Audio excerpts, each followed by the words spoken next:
Not many realized how vast his range of interests truly was, and how much he supported a remarkably wide variety of endeavors over many decades.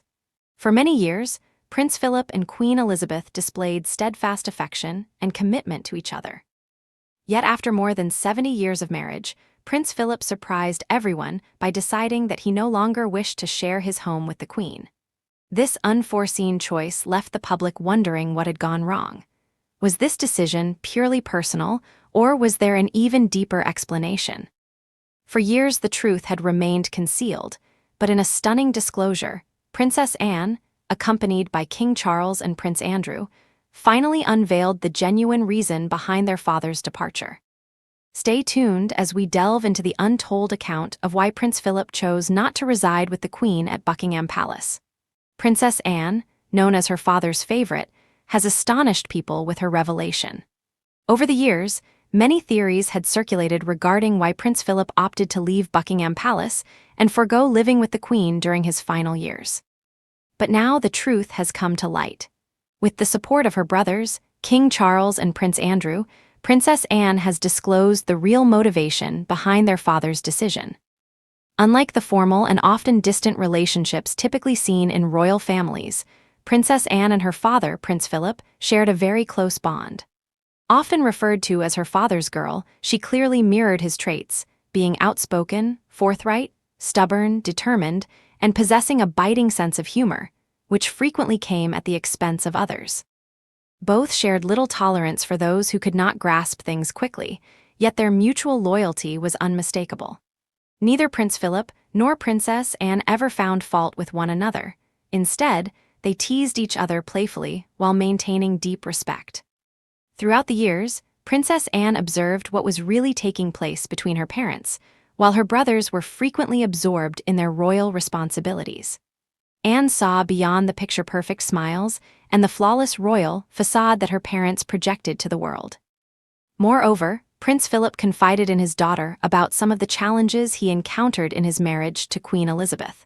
To fully understand why Prince Philip chose to step away, we must return to the very beginning, even before Princess Anne and her brothers were born. Queen Elizabeth, formerly known as Princess Elizabeth, first encountered Prince Philip, a Greek prince living in exile, at a wedding in the year 1934. At that time, he was a young teenager and she was even younger. Yet, there was no spark until they met again 5 years later, when Princess Elizabeth was 13 and Prince Philip was 18. On that occasion, the princess was not alone. Her parents and sister were visiting the Britannia Royal Naval College in Dartmouth, Devon, where they were scheduled to meet some of the cadets, one of whom was Prince Philip. However, an outbreak of a respiratory illness and chickenpox disrupted the planned schedule. Instead of attending the scheduled chapel service, they ended up spending time in the headmaster's residence, where Prince Philip, who had not contracted the virus, entertained the young princesses. Eventually, tired of being cooped up indoors, Philip invited the princesses outside. He began playing croquet, leaping over tennis nets, and demonstrating a carefree athletic spirit that immediately captured Princess Elizabeth's attention. From that moment on, she claimed that her heart belonged solely to him. After this encounter, the young princess developed a strong crush on Philip during her teenage years, and the two began exchanging letters while he was serving in the Royal Navy during the war. In fact, Elizabeth even kept a portrait of him in her room as a token of her admiration. By the year 1946, upon returning from the Pacific Theater, Philip rejoined Princess Elizabeth, and their relationship began to flourish. In June of that year, he proposed to her on the grounds of Balmoral, penning a letter in which he expressed gratitude for surviving the war, experiencing victory, and being granted the opportunity to rest and adjust himself, all of which allowed him to fall completely and unreservedly in love, making all personal troubles and even those of the world seem trivial. Nonetheless, even after the proposal, Queen Elizabeth's father, King George, was hesitant about a marriage between them. He feared that Elizabeth, being so young, might settle for the first man she met and eventually change her mind about Philip. Consequently, the royal family remained silent about Philip's intentions to marry Elizabeth. There was also some internal resistance within the family, with some regarding Philip, despite his royal lineage and being a direct descendant of Queen Victoria, which made him and Elizabeth III cousins, as too blunt, too unrefined, or simply not fitting the conventional image of an English royal. Yet Elizabeth was resolute in her determination to marry him. It was not until a year later, in the month of July in the year 1947, after Elizabeth had celebrated her 21st birthday, that a formal announcement of their engagement was made. Ahead of their marriage, Philip had to relinquish his Danish and Greek royal titles and embrace membership in the Church of England. He did so without any hesitation, all because of his deep love for Elizabeth, despite his original baptism in the Greek Orthodox Church. The Archbishop of Canterbury officially welcomed Philip into the Church of England on the 3rd day of October in 1947. Moreover, he adopted an anglicized surname, Mountbatten. Then, on the 20th day of November in the same year, Princess Elizabeth and Philip were wed in Westminster Abbey in London. Their honeymoon was subsequently celebrated at the estate of Philip's uncle, Earl Mountbatten, in Hampshire, England. Little did Philip know then that his life was about to take a turn he could never have foreseen. Following the wedding, Prince Philip resumed his naval service, swiftly advancing through the ranks. A year later, their first son, Charles, was born, followed by the arrival of their daughter, Anne. As Philip's career in the Navy prospered, he was eventually assigned to Malta, and Princess Elizabeth traveled to join him while the children remained in England. For a short period, they enjoyed a relatively ordinary life, but everything was soon to change. In the year 1952, King George became gravely ill and passed away, just 5 years after their wedding. At that time, Elizabeth, then only 25 years old, was thrust into the role of queen, while Philip, who was 30 years old, had to adapt to a new reality. They had both imagined having more time for themselves before Elizabeth's ascension, yet fate intervened.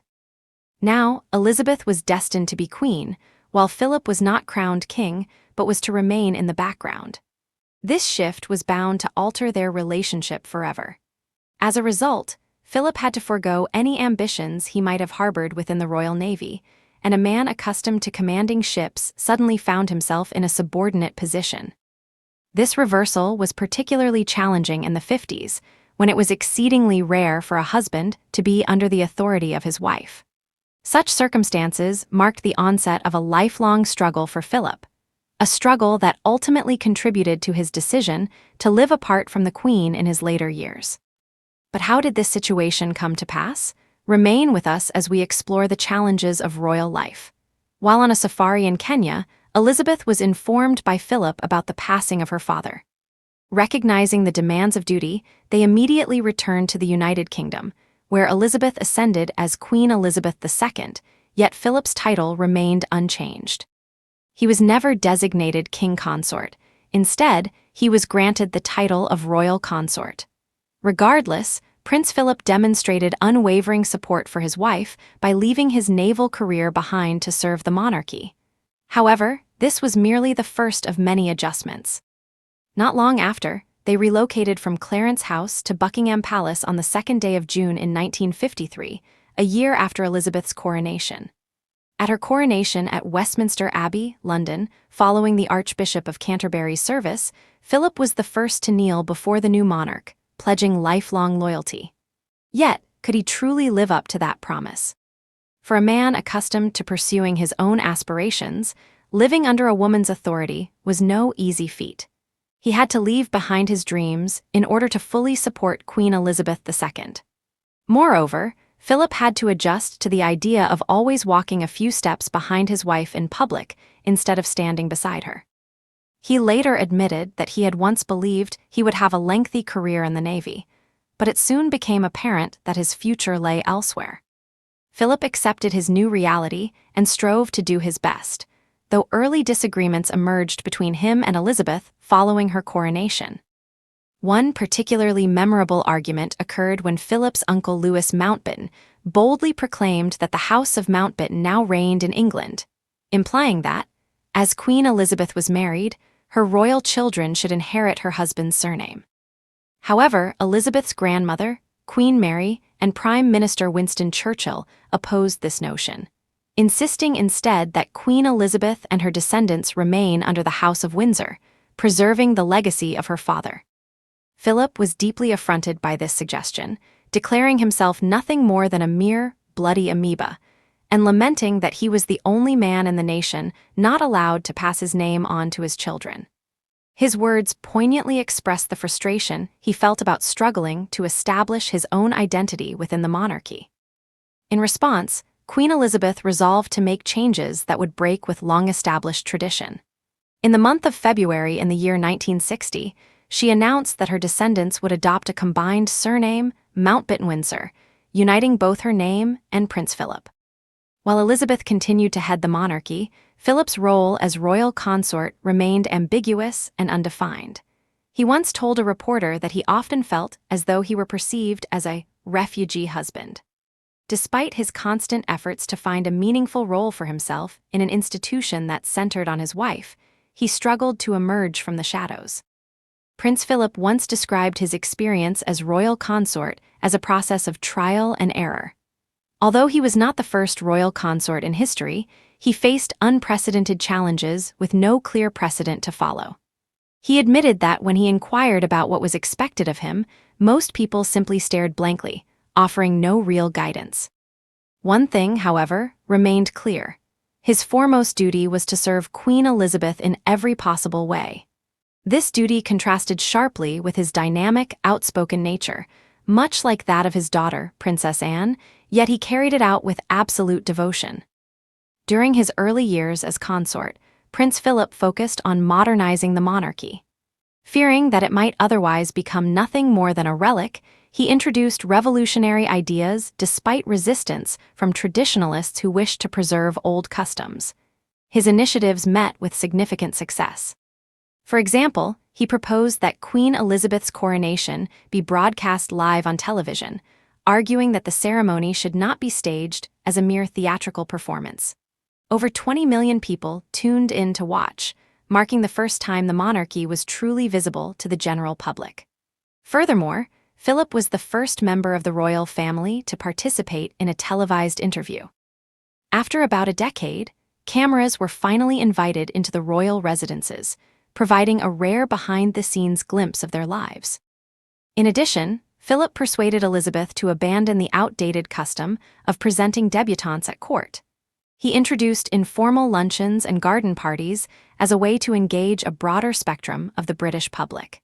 He also took steps to reorganize and renovate the royal estates, seeking to make the entire household and monarchy less rigid and overly formal. With fewer official duties in later years, Prince Philip found himself with ample free time to explore his own interests. By the 80s, he had authored 9 books. In one notable instance, he encouraged Elizabeth in the year 1957 to televise her annual Christmas message and even taught her how to use a teleprompter.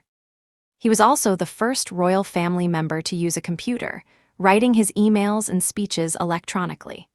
A man of insatiable curiosity, Philip was determined to be at the forefront of modernity.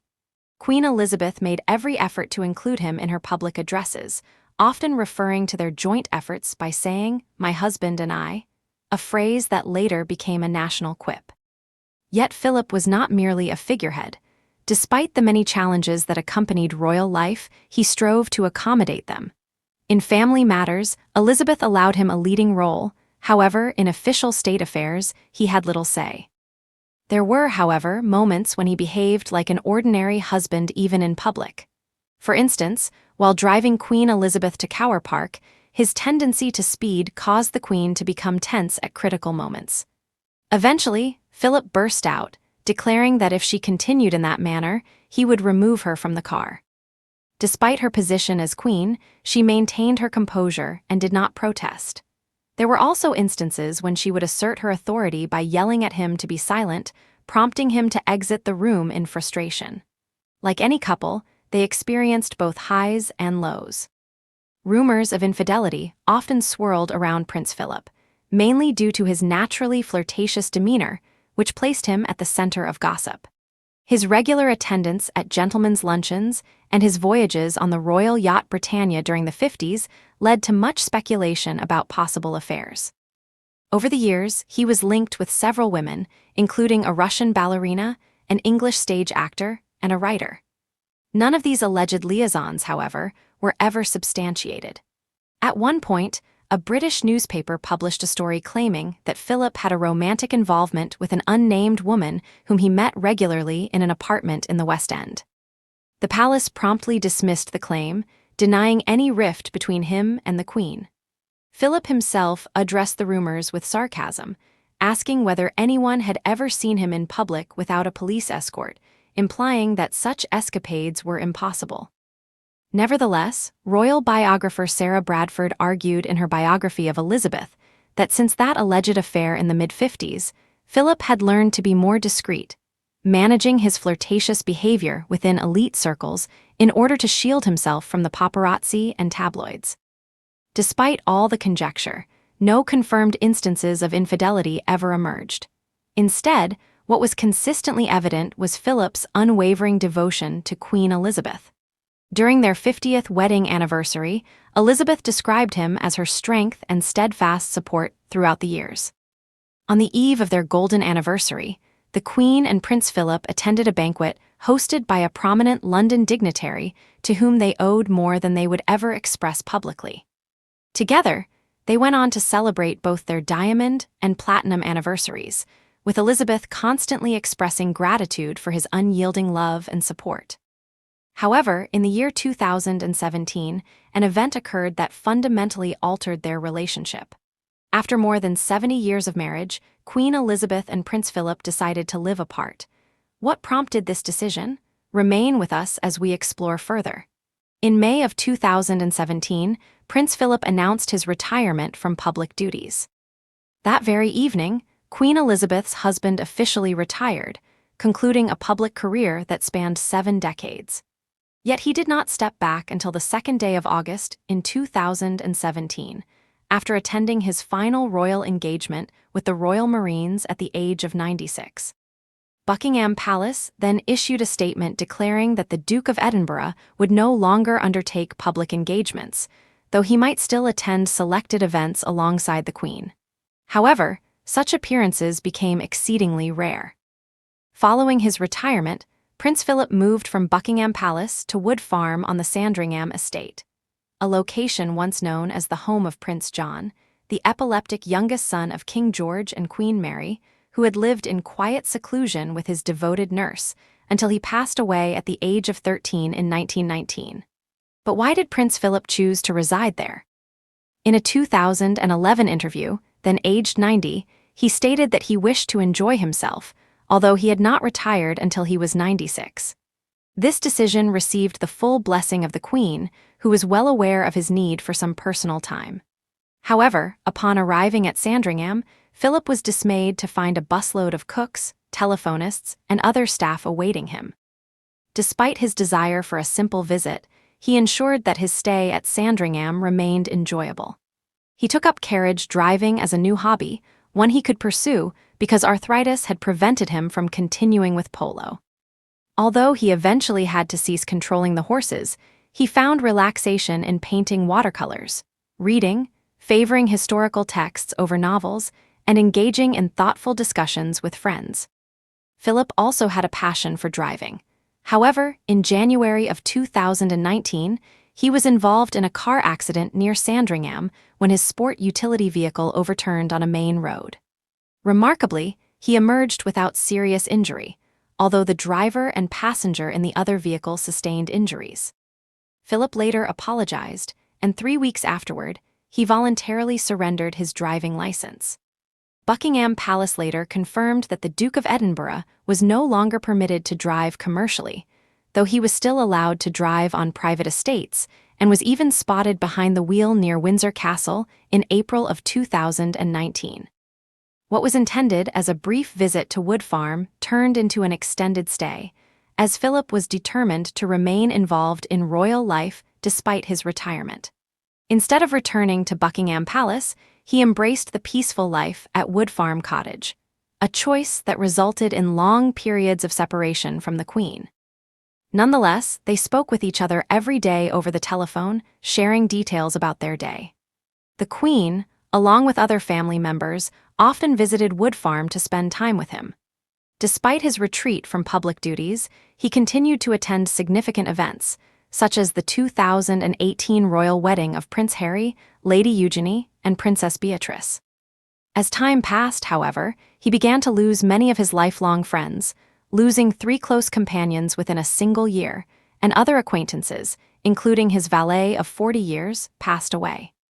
Still, Prince Philip remained remarkably fit and agile for his age, even as his short-term memory began to fade as he approached 100 years of age. While others celebrated his upcoming birthday, Philip himself was not enthusiastic about the attention that came with it. In his later years, he frequently traveled, usually spending Easter court at Windsor and weekends at Broadlands with Queen Elizabeth. Although he once enjoyed Balmoral, in his later years he cut his visit short in 2019 and 2020, returning instead to Wood Farm. On one such occasion, the Queen accompanied him to Sandringham, where Prince Charles also visited, a reversal of roles. Their visit, however, was typically brief because the Queen soon had to resume her state duties. Then came an unexpected turn that once again brought Queen Elizabeth and Prince Philip back together. During the COVID-19 pandemic, when a lockdown was declared in March of 2020, Prince Philip rejoined Queen Elizabeth at Windsor in what was humorously dubbed the HMS bubble. They stayed connected with family via Zoom. On the 22nd of July, Philip made a memorable final public appearance by stepping into the quadrangle at Windsor Castle to hand over his post as Colonel-in-Chief of the Rifles to the Duchess of Cornwall, the last time he appeared on camera. In January of 2021, both Philip and Elizabeth were vaccinated against COVID-19 by a household doctor at Windsor Castle.